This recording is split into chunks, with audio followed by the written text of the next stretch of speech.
Welcome to our Introduction to HTML5 handout.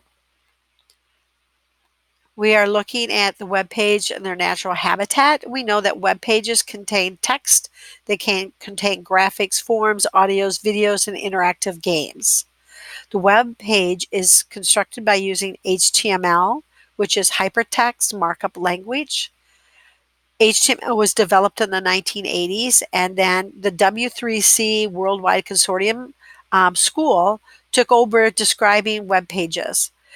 Web page, the HTML is the mortar that holds a web page together, and it is also considered a form of a text file, though it is much more than just a simple text file. You will be using HTML to structure your web page and CSS to style them. Looking at our HTML tags, these are the tags that you will code to set up your website. All HTML tags have an opening bracket and a closing bracket. If we look down here, we notice we have an opening bracket with a P in between them. So here's the opening and closing. This is for a paragraph tag. Here is our closing bracket. You notice the only difference between the two is the slash that goes before the P. This largely says, this is a paragraph. This is what's going to show up on our website, this text. And then when the browser gets to here, it's going to know to stop reading it as a paragraph. Now we have two different types of elements. We have paired tags and single tags. If you look at this tag right here, this is a paired tag. It has an opening tag with the P, and it has a closing tag with the slash P. Now looking at the horizontal line, notice that the horizontal line starts with an opening bracket followed by HR space slash and then a right angle. Here is the horizontal line that's being inserted, but notice at the end there is no closing tag.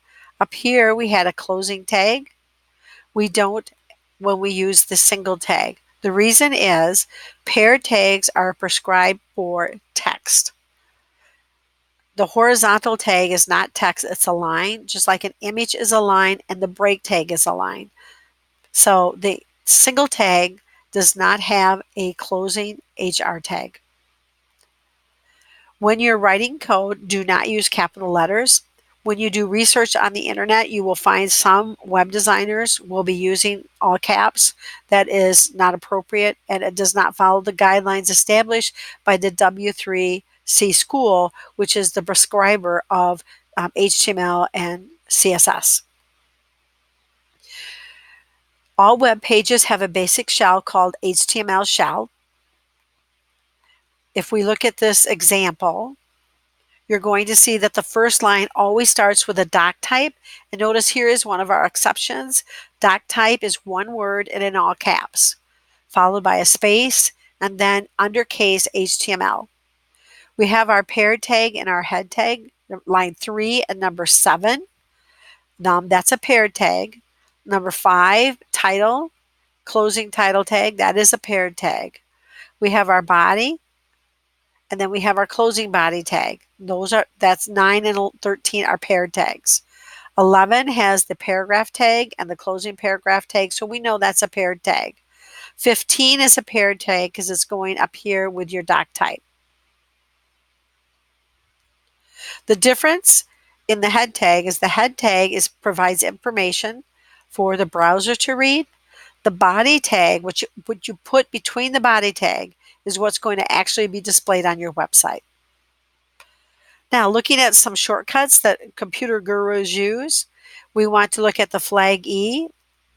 That will open up very quickly your dialog box that allows you to get to your flash drive or your H drive very quickly. You have your flag D. If I do flag D, notice that everything is gone from my screen. If I do flag D again, it returns my documents. The Alt tab is a kind of cool tab. It allows you to scroll through all of your documents until you get to the one that you want. Control A selects an entire document, Control C copies, Control V pastes, Control X cuts. So there is your introduction to HTML. Thanks for watching.